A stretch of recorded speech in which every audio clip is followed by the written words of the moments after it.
بسم اللہ الرحمن الرحیم۔ گمنام ہیرو کے معزز ناظرین، السلام علیکم۔ آئیے چلتے ہیں کہانی کی طرف۔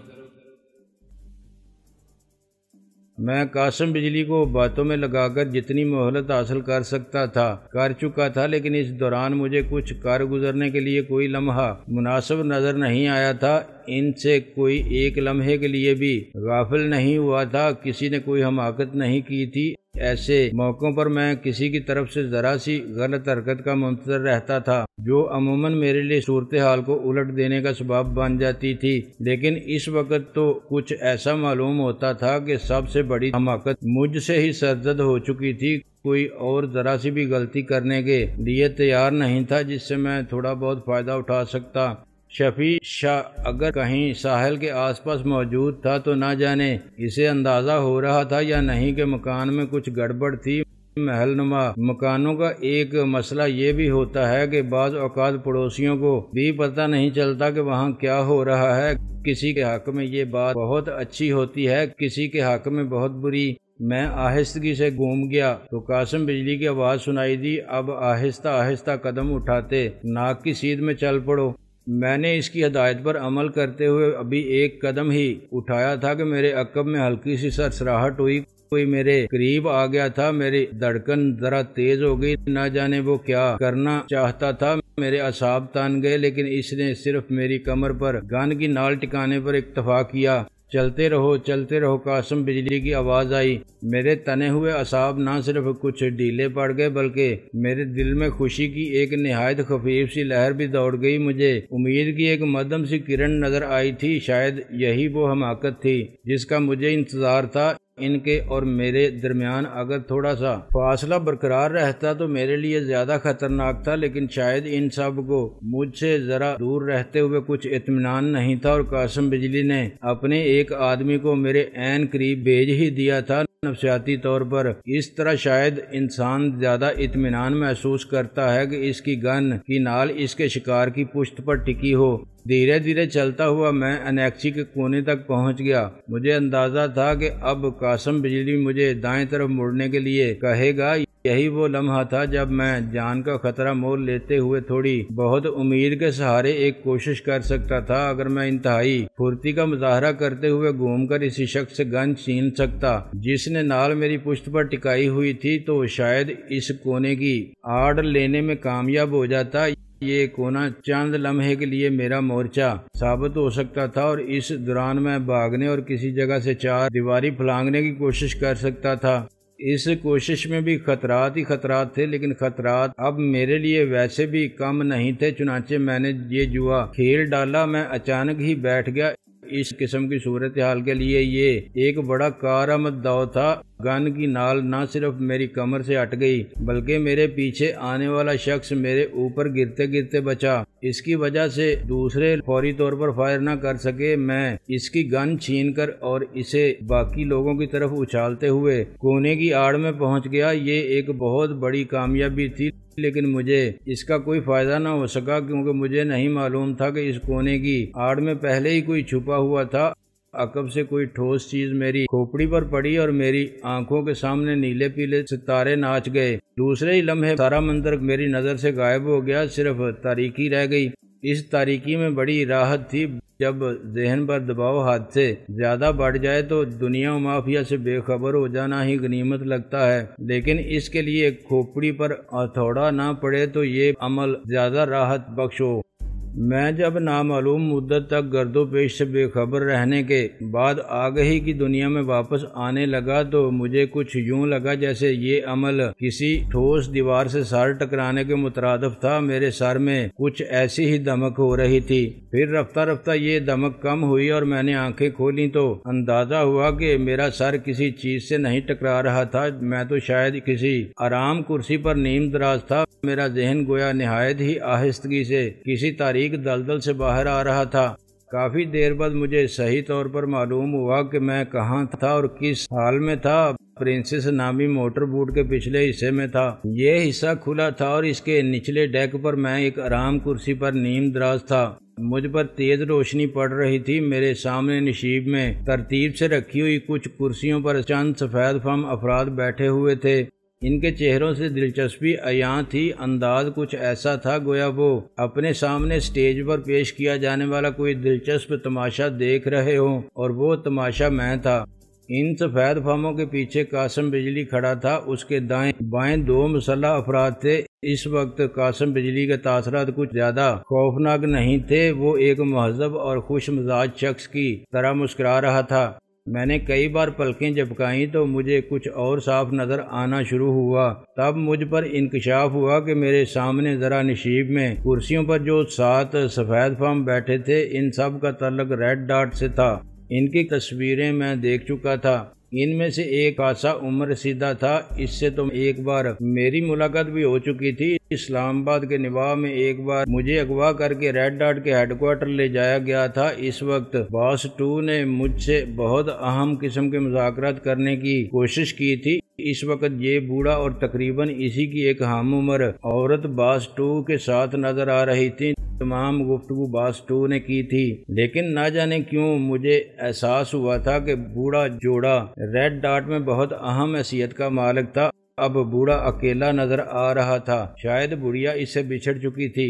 میں نے آرام کرسی سے اٹھنے کی کوشش کی تو احساس ہوا کہ میرے لیے حرکت کرنا تقریباً ناممکن تھا۔ فوراً مجھے گمان گزرا کہ شاید میں رسیوں کے ذریعے آرام کرسی سے بندھا ہوا تھا، لیکن جب میں نے اپنے سراپا پر نظر ڈالی تو مجھے کہیں کوئی بندش نظر نہ آئی۔ میں یہی سمجھا کہ شاید سر کی چوٹ نے میرے اعصاب میں کچھ ایسا اثر ڈالا تھا، جسم بے جان سا ہو کر رہ گیا تھا۔ اس کے باوجود میں نے حرکت کرنے کی کوشش کی، لیکن میں بالکل اسی طرح کسمسا کر رہ گیا جیسے کچھ نادیدہ بندشوں میں جکڑا ہوا تھا۔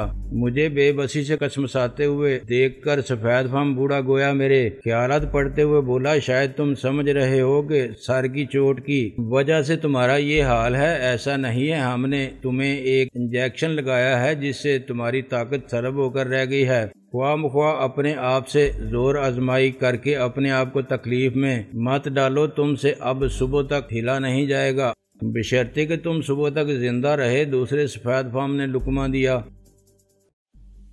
میری روح پر ایک لمحے کے لیے مایوسی نے ڈنک مارا، لیکن میں نے فوراً ہی اس طرف سے اپنا ذہن ہٹا لیا۔ زندگی اور موت کا مسئلہ جس کے اختیار میں تھا وہی اس سلسلے میں کچھ کر سکتا تھا، اور میں اس کی رضا میں راضی تھا۔ بوڑھا گویا کسی سوچ سے محظوظ ہوتے ہوئے بولا، کتنی عجیب بات ہے کہ جب ہم تمہیں ہلاک کرنا چاہتے تھے تو تم بچ کر نکل گئے، ہم تمہیں ڈھونڈ ڈھونڈ کر تھک گئے، اب جب کہ ہم نے تمہارا خیال چھوڑ دیا تھا اور بستر بوریا سمیٹ کر جا رہے تھے تو تم خود بخود ہمارے پاس چلے آئے، اور وہ بھی ایک ایسی جگہ جہاں ہم تمہاری آمد کا تصور بھی نہیں کر سکتے تھے۔ سمجھ میں نہیں آ رہا اس حسین اتفاق کو ہم کیا نام دیں۔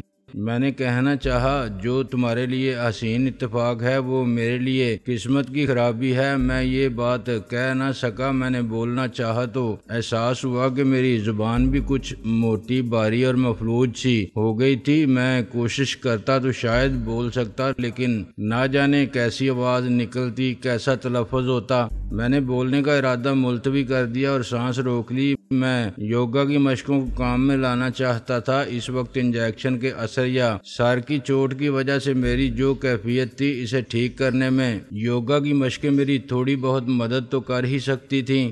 میں دیکھ رہا تھا کہ ڈاکٹر برنارڈ ان لوگوں میں موجود نہیں تھا۔ ڈاکٹر برنارڈ کا جو حلیہ مجھے بتایا گیا تھا وہ ذرا الگ ہی قسم کا تھا اور میرے دل پر نقش تھا۔ مجھے امید تھی کہ وہ 10-20 آدمیوں میں تو الگ ہی نظر آتا ہوگا۔ پوچھنا بھی نہیں چاہتا تھا کہ ڈاکٹر برنارڈ کہاں تھا۔ میں ان سے صحیح جواب ملنے کی توقع تو رکھ ہی نہیں سکتا تھا۔ اس دوران مجھے یہ بھی احساس ہوا کہ ہم ابھی بوٹ ہاؤس میں ہی موجود تھے۔ قاسم بجلی کھنکار کر گلا صاف کرتے ہوئے بوڑھے سے مخاطب ہوا، مسٹر ٹی، میں نے ایک قیمتی تحفہ آپ کی خدمت میں پیش کر دیا، اب مجھے اجازت دیجیے۔ ان چکروں میں پڑ کر میں تو ایک لمحے کے لیے بھی نہیں سو سکا۔ آپ اطمینان سے خواہ ایک ہفتے تک سوتے رہیے مسٹر بجلی، آپ نے ہمارے لیے جتنا بڑا کام کر دیا ہے اس کا ہم تصور بھی نہیں کر سکتے تھے، اور آپ کو شاید اس کی اہمیت کا اندازہ نہ ہو۔ عمر رسیدہ سفید فام بولا، ہم زندگی بھر آپ کے شکر گزار رہیں گے اور آپ کے اس تعاون کا بھی آپ کو معقول صلہ ملے گا۔ مجھ پر آپ کی نوازشات پہلے ہی کیا کم ہیں۔ قاسم بجلی نے اس کے سامنے باقاعدہ ہاتھ جوڑ دیے۔ اس کی باتیں کھلی جا رہی تھیں۔ عمر سیدھا سفید فام نے ہاتھ ہلا کر گویا اسے جانے کی اجازت دے دی اور وہ اپنے مسلح آدمیوں کے ساتھ بوٹ کے اگلے حصے کی طرف چل دیا۔ میری نظریں اس کے تعاقب میں تھیں۔ تب ہی میں نے دیکھا کہ بوٹ کے دونوں پہلوؤں کے ساتھ راکٹ لانچر فٹ تھے، یعنی انہوں نے بوٹ کو کسی ممکنہ حملے سے بچانے کا بھی بندوبست کر رکھا تھا۔ کیا ان راکٹ لانچرز کی موجودگی میں شفیع شاہ اپنا ٹرالر بوٹ کے قریب لانے کی حماقت کر سکتا تھا؟ اگر وہ بے خبری میں اور نادانستگی میں قریب آ بھی جاتا تو اس کا انجام کیا ہو سکتا تھا؟ ان سوالوں نے میری تشویش بڑھا دی۔ مجھے قاسم بجلی کی مدھم سی آواز سنائی دے رہی تھی، شاید وہ جاتے جاتے بوٹ کے کیپٹن اصغر کو کچھ ہدایت دے رہا تھا۔ پھر میں نے چوبی پل پر ان کے بھاری قدموں کی آوازیں دور جاتے سنی۔ تمام سفید فام بدستور نہایت انہماک سے میری طرف دیکھ رہے تھے۔ معلوم نہیں انہیں ایک شخص کو بے بس سے اپنے سامنے پڑا دیکھنے میں کیا لطف محسوس ہو رہا تھا۔ ان کے چہروں پر اس قدر دلچسپی کے آثار تھے، شاید انہیں اپنی آنکھوں پر یقین نہیں آ رہا تھا یا پھر یہ ان کے کسی دیرینہ خواب کی تعبیر تھی۔ میں ان سے پوچھنا چاہتا تھا کہ وہ میرے ساتھ کیا سلوک کرنا چاہتے تھے، لیکن ابھی تک میں نے اپنے آپ کو اس سوال سے بھی باز رکھا تھا۔ یہ بھی میری زندگی کا ایک عجیب ہی تجربہ تھا کہ میں بالکل آزاد تھا۔ میرے ہاتھ پاؤں کچے دھاگے سے بھی بندھے ہوئے نہیں تھے، لیکن میں کچھ نہیں کر سکتا تھا۔ اپنے چہرے پر بنانے والے مچھر بھی نہیں ہٹا سکتا تھا۔ ایسی بے بسی میں نے کبھی بندھے ہوئے ہاتھوں کے ساتھ بھی محسوس نہیں کی تھی۔ ہاتھ پاؤں اگر بندھے ہوتے تھے تب بھی یہ احساس تو رہتا تھا کہ میری جسمانی طاقت جو مجھے اپنا سب سے بڑا سرمایہ محسوس ہوتی تھی میرے ساتھ تھی۔ طاقت بندشوں میں جکڑی ہو تب بھی باعث اطمینان محسوس ہوتی ہے، لیکن فالج زدہ جسم آزاد بھی ہو تو بوجھ ہوتا ہے۔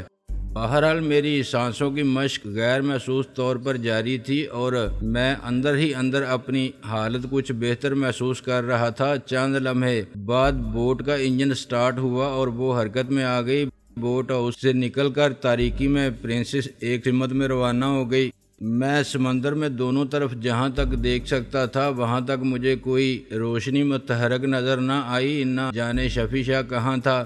میں اسی امید سے دل کو سنبھالے ہوئے تھا کہ شاید وہ بتیاں بجھا کر کسی سمت سے ہمارے تعاقب میں آ رہا تھا۔ میں تو اس وقت اچھی خاصی روشنی میں تھا۔ اگر وہ کہیں دور سے دوربین کے ذریعے پرنسس کا جائزہ لیتا تو شاید کسی زاویے سے مجھے بھی دیکھ لیتا، لیکن مجھے آرام کرسی پر نیم دراز دیکھ کر شاید وہ یہی سمجھتا کہ میں بڑے مزے میں ہوں اور کسی تفریحی سفر پر روانہ ہو رہا ہوں۔ معلوم نہیں اسے حالات کا اندازہ تھا یا نہیں، نہ جانے وہ سفید فاموں کو دیکھ پایا تھا یا نہیں۔ میرے ذہن میں ان سوالات کی کھچڑی پکتی رہی اور بوٹ گہرے پانیوں کی طرف بڑھتی رہی۔ تمام سفید فام بدستور نہایت صبر و سکون سے بیٹھے میری طرف دیکھے جا رہے تھے۔ میں مستقل مزاجی پر حیران تھا۔ ان کی آنکھوں میں اب بھی یوں تجسس برقرار تھی جیسے جلد ہی میں ان کی تفریح طبع کے لیے کسی اور نسل میں تبدیل ہونے والا تھا۔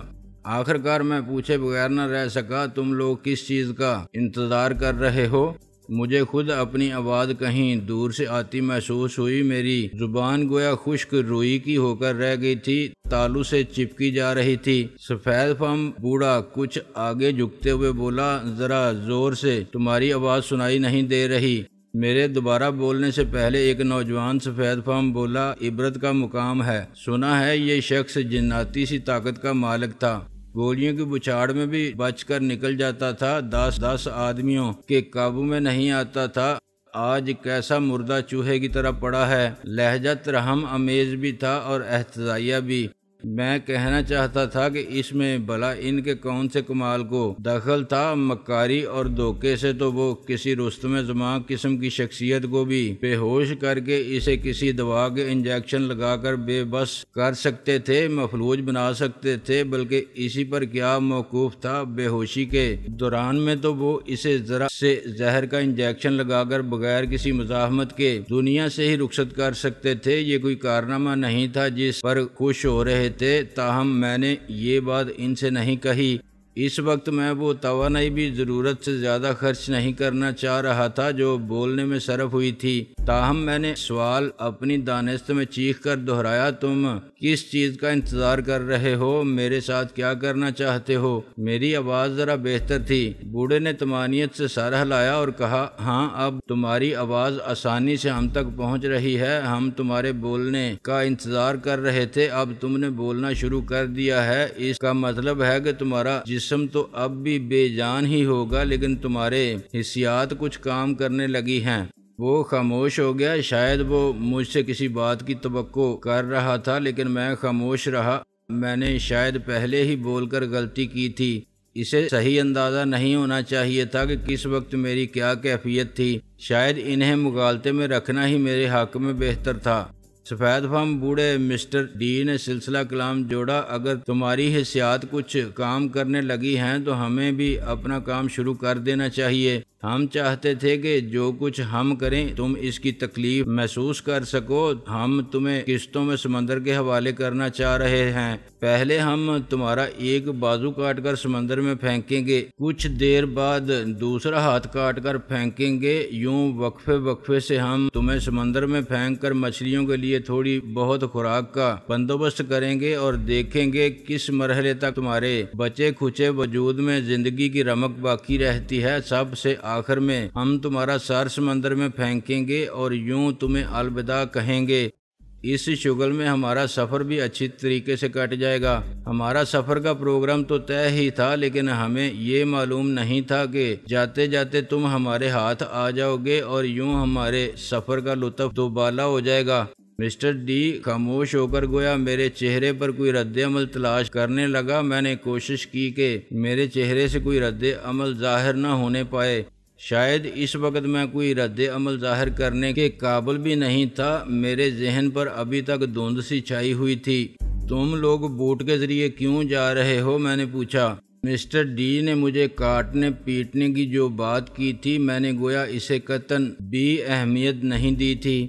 میرے اس رد عمل سے مسٹر ڈی کے چہرے پر ایک لمحے کے لیے مایوسی کے آثار نمودار ہوئے لیکن پھر وہ مسکرا دیا اور بولا، اس موقع پر بھی تمہاری تجسس پسند طبیعت کو چین نہیں ہے، تم اپنی حرکات سے باز نہیں آ رہے۔ اگر سوال کرنا ہی ہے تو اپنی زندگی موت کے بارے میں کرو۔ میری زندگی کو اگر تم نے اپنی دانست میں موت میں تبدیل کرنے کا فیصلہ کر ہی لیا ہے تو اب سوالات کرنے کا کیا فائدہ؟ میں نے کہا، جو سوال تم نے کیا ہے فائدہ تو اس کا بھی کچھ نہیں ہے۔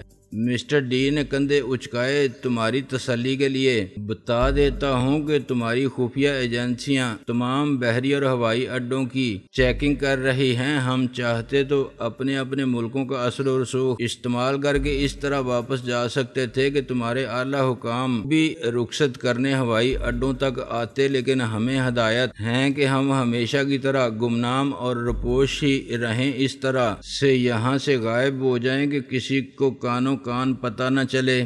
ہم نہیں چاہتے تمہارے ہاں کہ عام آدمی کو ہمارے بارے کچھ معلوم ہونے پائے۔ اس کے علاوہ دوسری بہت سی اہم باتیں بھی ہیں۔ وہ ایک لمحہ خاموش رہا۔ اس دوران میری سانس کی مشقیں جاری رہیں۔ یوگا سے صحیح طور پر استفادہ کرنے کے لیے ضروری تھا کہ ایکسرسائز میں یکسوئی حاصل ہوتی، مراقبے کسی کیفیت میں چلا جاتا۔ مسٹر ڈی سے باتیں بھی کیے جا رہا تھا اور میری توجہ بھی اس کی طرف تھی۔ اس کے باوجود میں نے محسوس کیا کہ میری حالت کچھ بہتر ہوئی تھی۔ میں اب چاہتا تو شاید ہاتھ پیروں کو تھوڑی بہت حرکت دے سکتا تھا لیکن میں نے ایسی کوشش نہیں کی۔ میں قبل از وقت انہیں ہوشیار کرنا نہیں چاہتا تھا۔